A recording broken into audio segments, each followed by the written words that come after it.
Olá!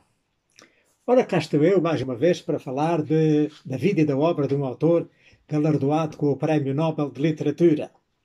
O meu nome é Sebastião Barata e hoje vou falar-vos de Eugênio Montale, que é um poeta, prosador, jornalista e tradutor italiano, nascido em 1896 e falecido em 1981, ligado aos chamados poetas herméticos, que foi galardoado com o Prémio Nobel de Literatura em 1975. Ora, Eugênio Montale nasceu no dia 12 de outubro de 1896, na cidade de Génova, sendo o sexto e último filho de uma família de prósperos comerciantes de produtos químicos. A sua infância e adolescência foi passada numa luxuosa propriedade que era a pertença da família, em Monte Rosso al Mare, que era no extremo norte do Parque Nacional das Cinque Terre. As Cinque Terre, que é as cinco cidades de Rio Maggiore, Manarola, Corniglia, Vernazza e depois Monte Rosso, mais a norte, a caminhar portanto, para Génova. Portanto, tudo isto na Riviera Italiana, ali junto ao, ao Mar da Ligúria. Pois é uma zona maravilhosa, com as cidades lá penduradas no alto das rochas e rodeadas de vinhas. É de facto um local, ao que se diz, que nunca vi, digno de se ver. Ora, então, ele desde criança, o Montale revelou ter uma saúde débil e por isso os pais tiraram-no da escola quando ele já frequentava o ensino secundário. Esteve uns tempos sem ir à escola. E então, enquanto ele esteve doente, ele teve tempo para refletir e para estudar coisas de que ele gostava. Aprendeu francês e inglês sozinho, sem professores. E, e leu avidamente os simbolistas franceses durante esse tempo. Ora bem, ele desde criança que queria ser cantor e depois, quando então regressou aos estudos, ele começou também a receber lições particulares de canto de Ernesto Sivari, que era um barítono bastante reputado na época, e, e o seu gosto pela música viria depois, mais tarde, a revelar-se em muitos dos seus poemas, e também, depois na maturidade, a dar-lhe trabalho, porque ele veio a ser, mais tarde, crítico musical, entre outras coisas, portanto, ter estudado música e ter querido ser cantor lírico também teve a sua vantagem. Ora bem, em 1917, ele, já estávamos durante a Primeira Grande Guerra, ele alistou-se no exército e serviu na frente austríaca com uma patente de oficial de infantaria, e essa experiência também teve depois ressonância na sua obra, nos seus poemas. Pois, quando se assinou o armistício, terminou a guerra e ele voltou à vida civil e, e continuou com as suas aspirações de querer vir a ser solista de ópera. Não perdia a mania. Mas depois o Silvari, que era lá o professor de canto, faleceu em 1923 e isso desencorajou o Montale e pronto, ele decidiu então, ele já estava a começar a ter algum êxito como escritor, deixar para trás a música e dedicar todo o seu esforço criativo à escrita. É que ele já, entretanto, em 1921, ele já escrevia e publicava poemas em jornais, em revistas, como, por exemplo, o Primo Tempo, foi uma revista da qual ele também foi fundador, que era uma revista literária que se publicava em Turim e que durou poucos anos. E então, os seus escritos já revelavam uma faceta bastante original, fruto de uma sensibilidade e de uma lucidez pouco usuais, como disseram os críticos. E em 1925 publicou o poema Omaggio a Svevo, num jornal de Milão. Como o próprio nome indica, né? Era uma homenagem ao também poeta e compatriota, o Italo Svevo. Esse poema causou uma forte impressão nos meios literários italianos e foi muito importante para o futuro literário do Montale. E então, nesse mesmo ano, então, de 1925, saiu do Prelo o seu primeiro livro, que era uma coletânea de poemas que se intitulava Ossi di Sépia, portanto, em 1925, que dá uma nova cor à beleza das paisagens da Ligúria, com uma sequência introspectiva, justa e rigorosa, como foi classificado. Então, em 1927, ele foi viver para Florença para trabalhar numa editora, na editora Bumporad, e foi lá que conheceu Drusília Tanzi, a mulher com quem ele teve um forte relacionamento, um profundo relacionamento, e que durou muitos anos.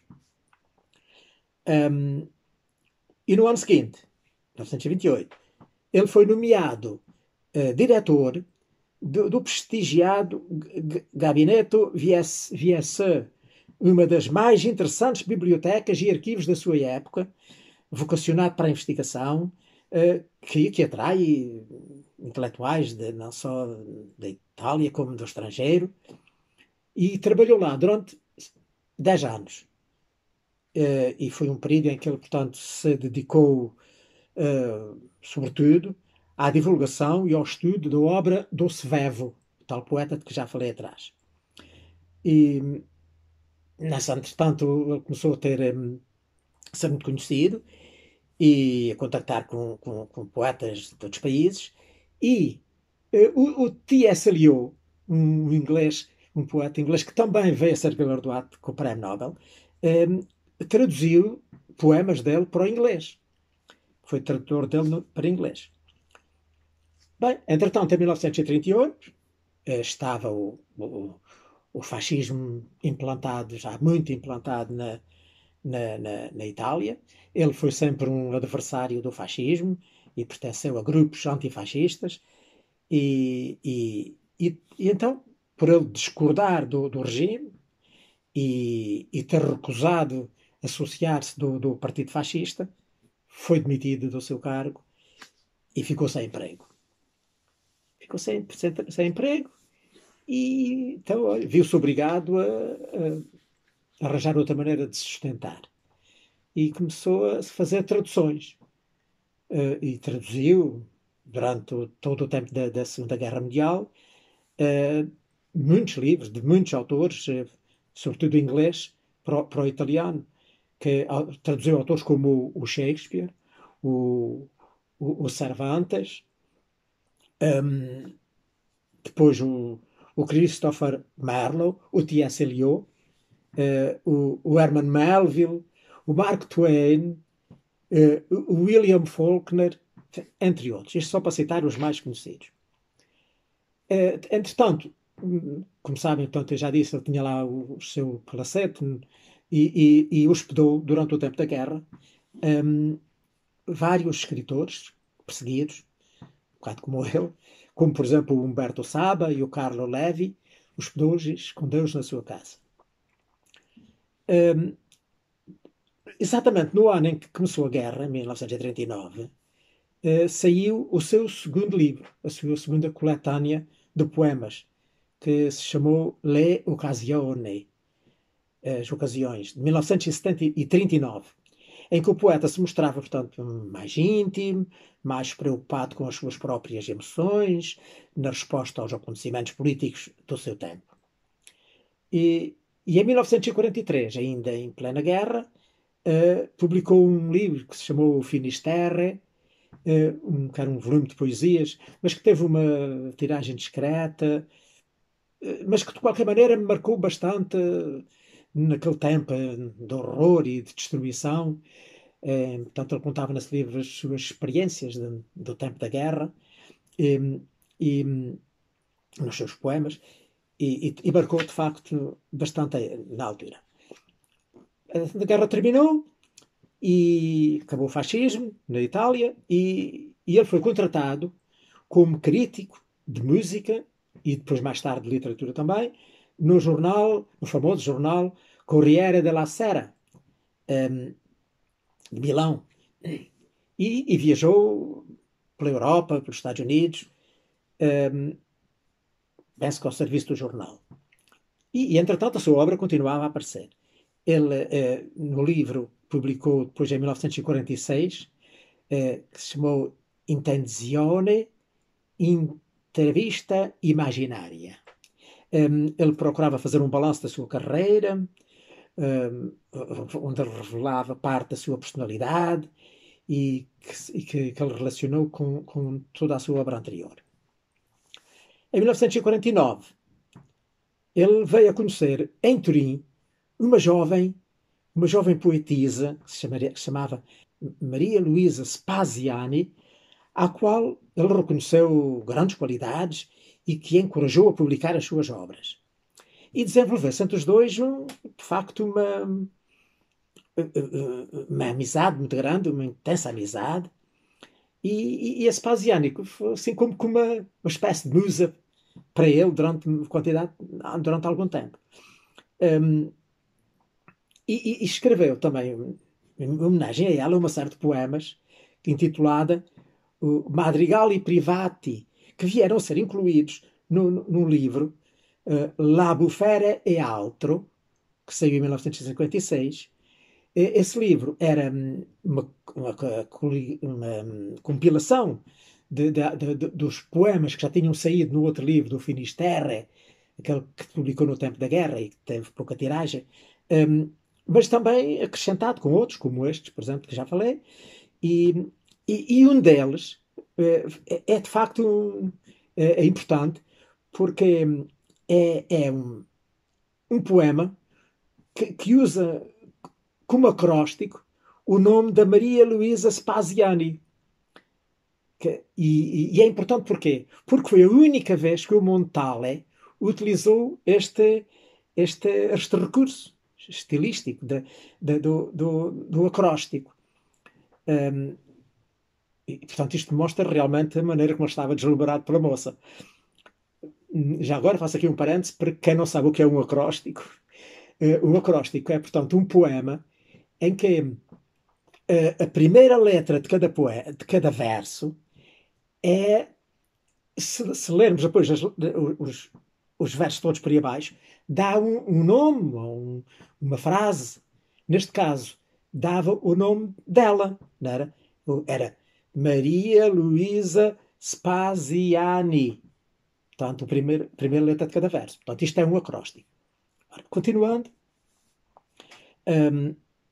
Finalmente, em 1962, o Montale casou-se com a Drusilla Tanzani.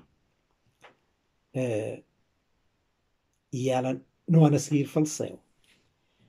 Eu não encontrei explicação para isso, mas presumo que ele deve ter casado com ela, como que, de certo modo, em agradecimento por todo o carinho que ela lhe dedicou uma vida inteira.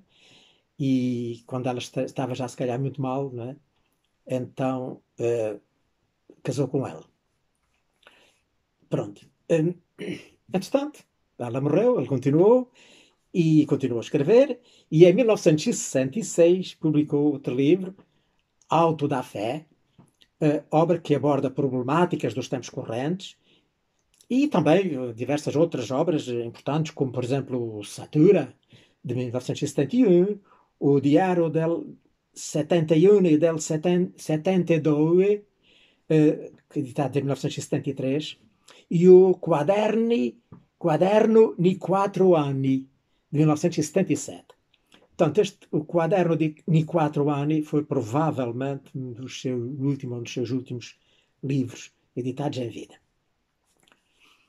Ora, o Eugênio Montale foi, de facto, um grande poeta do seu tempo, e que veio a ser homenageado de muitas maneiras.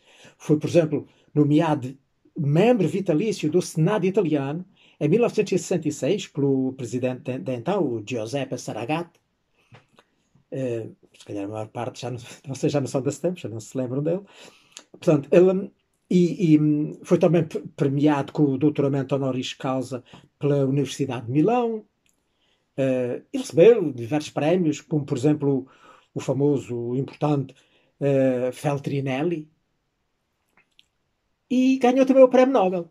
Em 1975 foi galardoado com o Prémio Nobel de Literatura pela sua poesia distinta, que, com grande sensibilidade artística, interpretou os valores humanos sob o signo de uma perspectiva de vida sem ilusões, na justificação do Comitê Nobel. E que também ainda acrescentou o facto da sua produção reduzida, de facto ele não publicou muitos livros, da sua produção reduzida, ter continuado a captar o interesse dos jovens, tanto no próprio país do poeta, como no mundo em geral. É prova suficiente das suas excelentes qualidades e efeito duradouro. Portanto, por todas estas razões, o Nobel resolveu atribuir-lhe o prémio, nesse ano de 1975. Ora, depois, o Montale ainda durou mais uns anitos e faleceu a 12 de setembro de 1981, em Milão. Portanto, tinha ele, portanto, 84 anos de idade. Bem, mas a história, ele morreu, mas a história dele ainda não acaba aqui. Tenho mais para contar. É que ele, depois de ter morrido lá a Tanzi, a Drusila Tanzi, ele voltou-se a casar uma segunda vez, novamente, casou-se com uma tal de Annalisa Sima. E depois, quando ele morreu, deixou à guarda dela, ele tinha entregue, aliás, 2 anos antes, em 1979, uma coleção de 10 envelopes, todos numerados, lacrados e numerados, com a ordem expressa de que só fossem abertos a partir do 5º ano depois de ele morrer, depois da sua morte. Um por ano. E que o conteúdo podia ser publicado. E então, ao se abrir, verificou-se que cada um deles continha 6 poemas. 6 poemas. Mas, além desses 10 envelopes, havia também um outro envelope maior do que os outros, e ao abrir-se viu-se, continha lá dentro 18 poemas, 18, e ainda um outro 11º envelope, assim pequeno como os outros 10. E esse 11º envelope também tinha 6 poemas como os outros. Ora, portanto, se virem, ao todo são 11 envelopes, cada um com 6 poemas, depois mais estes 18 poemas, se tudo soma 84 poemas. Ora, o que é que ele pretendia? Pretendia que todos esses poemas depois fossem juntos e publicados por ocasião do seu centenário. O centenário do seu nascimento. E efetivamente assim aconteceu. No ano de 1996, quando se celebrava o centenário do nascimento de Eugênio Montale, saiu o livro com o nome Diário Póstumo. Ora bem, mais uma curiosidade interessante sobre o Montale. Ora bem, agora, o que é que existe do Montale em Portugal? Que eu saiba, muito pouco. Na altura em que ele ganhou o Prémio Nobel, logo, imediatamente a seguir, aqui o Dom Quixote, as edições de Dom Quixote, publicaram este livro, que é um dos seus, não muitos, poucos, livros de prosa, que se chama A Borboleta de Dinar, que é a tradução à letra do título original Farfalha de Dinar, italiano. A Borboleta de Dinar. O que é? É uma coletânea, uma coleção, um apanhado de crónicas que ele publicou lá no Corriere della Sera, que ele tinha publicado no Corriere della Sera. E então foram reunidas em livro e publicadas, e então Dom Quixote, aproveitando o facto de ele ter acabado de ganhar o Prémio Nobel, editou este livro. É um livro interessante, que tem aqui muitas crónicas, que são algumas até bastante autobiográficas, onde ele até fala das recordações dele de infância, lá das suas propriedades, de pessoas que ele lá conheceu, fala de quando ele andava a aprender música, aprender a cantar, e dos seus professores, e outros assuntos diferentes. Portanto, tem aqui muitas crónicas muito interessantes. Mas, portanto, este livro já foi publicado, portanto, em 1900, em finais de 75, princípios de 76. Uh, um, e por isso já não está no mercado. Agora, o que está no mercado é este, e que é o outro único segundo livro que eu conheço e que eu encontrei dele, que eu julgo que não há mais nada editado em Portugal. Este chama-se Poesia, da poesia de Eugênio Montale, e que foi editado pela nossa querida Assírio e Alvim, sem dúvida a melhor editora de poesia de Portugal. Acho que ninguém tem dúvida, nem ninguém contesta. A Assírio e Alvim é a Assírio e Alvim. E então a Assírio e Alvim editou em 1900, aliás, em 2005, este livro, que é uma coletânea de poemas do Montale, cuja seleção, tradução, prefácio e notas é do José Manuel de Vasconcelos, e que traz, enfim, digamos, uma escolha de, provavelmente, dos melhores poemas, ou pelo menos dos poemas que o selecionador achou que eram os melhores, e que ele então aqui reúne nesse livro, e que ao qual ele faz também depois aqui uma introdução muito interessante, um prefácio que explica toda a obra do Montale. E então, vamos lá ver.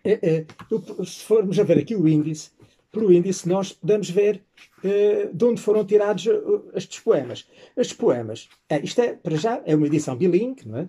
Como costumam ser a maioria das vezes os livros de poesia, que tem de um lado a língua original e do outro a língua portuguesa. E portanto, tem aqui no índice que os primeiros poemas, isto é mais ou menos, estão publicados por ordem também cronológica em que os respectivos livros foram publicados. E então o primeiro é tirado o primeiro conjunto, que são uma grande quantidade deles, talvez de onde há mais poemas, é desse livro, que é daquele do O Ócio de Sépia, que foi o primeiro livro de poemas do Montale, que é Ócio de Sépia, que é em português Ossos de Choco. E então desse livro tem aqui uma grande quantidade de poemas. Depois desse tenho mais um grupo de poemas, já não tantos, do livro seguinte, que era Le Occasione, As Ocasiões, de 1939, como eu vos disse, e que tem aqui também uma série de poemas desse livro. Depois, a seguir, tenho do outro, daquele La Bufera e Altro, que em português seria A Tormenta e outras coisas, A Tormenta e outros poemas, em que foi tirado, portanto, aqui mais uns 10 poemas, talvez. Depois, de um outro livro também muito famoso que eu vos falei, que é o Satura, que é de 1971, terá mais uma série de poemas. Esses já bastantes. Mesmo bastantes. Mesmo muitos. E depois tem também do tal Diário del 71 e del 72, publicado em 1973. Também tem aqui mais uma dúzia deles. Mais. Bastante mais. Talvez mais de 20. E depois, daquele que eu digo, que foi o último livro que ele terá publicado em vida, que é o Quaderni di Quattro Anni, que é o caderno de 4 anos, que saiu em 1977, e que tem aqui mais, desta aqui é só uma meia dúzia de poemas. Depois tem aqui mais uns 3 ou 4 poemas, 2 tirados dispersos de vários locais, e 3 que são do tal Diário Póstumo, lembram-se? Que eu vos disse que foi publicado quando ele fez um centenário de vida, que é 3 poemas.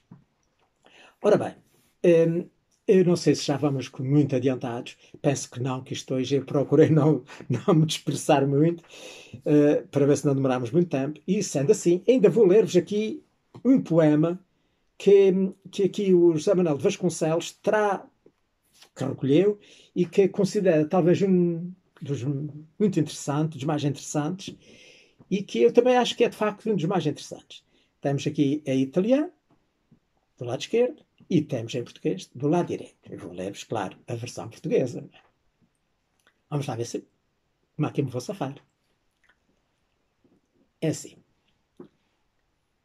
Traz-me o girassol para que eu o transplante para o meu terreno mordido pelo ar salgado e mostre todo o dia ao céu azul espelhante a ansiedade do seu rosto amarelado. Tendem para a claridade as coisas escuras, esgotam-se os corpos num fluir de tintas, e estas em música. Esvair é assim a ventura das venturas. Traz-me tu a planta que conduz ao lugar onde surge a loura transparência, evapora a vida qual essência. Traz-me o girassol enlouquecido de luz. Ora, é um pequeno poema, como aliás a maioria dos poemas de Montale são curtos. São poemas curtos, mas muito profundos e que realmente dão que pensar, na generalidade. Na geral, na generalidade. Pronto, olha, por aqui me fico. Espero que tenham gostado, que vos tenham divertido um pouco e que tenham aprendido mais alguma coisa sobre mais um autor Nobel. E, se Deus quiser, para a semana cá estarei outra vez com outro autor galardoado com o Prémio Nobel. Passem bem!